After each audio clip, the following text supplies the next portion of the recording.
So yun guys, ito na yung binili na anak kong bahay. Ito yung kusina niya. Kulay maroon ang sahig nila. Ito yung sala nila. Wala pang TV, bibili pa lang sila. Saka ito yung sopa nila. Bagong bago yan. Tapos yung lamesa nila, simple lang ang binili niya. Ito si Milo. Kasama ko siya sa bahay nila. Yung inggang nila, makalat pa kasi naglilipat pa lang siya. Yung banyo nila makalat din, may baby na baby gamit. Tapos yung isang room nila kasi 2 rooms yung nabili niya.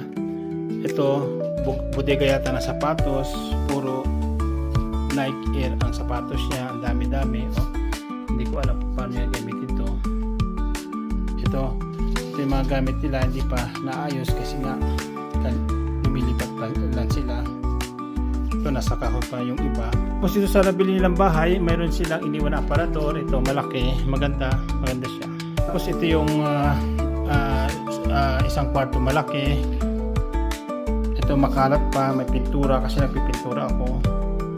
Wala pa siyang kama, hindi pa dumating yung order yung kama, sa March 7 pa. At ito rin yung naiwan na aparador nila. Tapos ito yung toilet nila. Bagong bago. Maganda siya. Ito yung naiwan din na freezer na binigay na sa kanila. Ito malaki. Freezer siya. Kaya freezer lang naman ito kasi pinipinturahan ko siya. Inaayos ko muna. Kasi ang pangit ito nung nilalagay ko ng lister.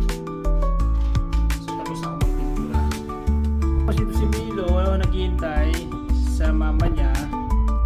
Kung lumabas siya, bibili ng lister. Nandito ako guys. Thank you for watching. Bye bye. Thank you very much sa pag-support nyo sa account ko, sa TikTok ko. Bye bye. Tapos yung terrace niya ito, lalabas ako. Ito yung terrace niya Nasa 4th floor siya. Ito. Pag nandito ka sa labas, makikita mo lahat ng bahay dito, mga apartment. Doon kami nakatira doon. So yun guys, thank you very much. Bye bye.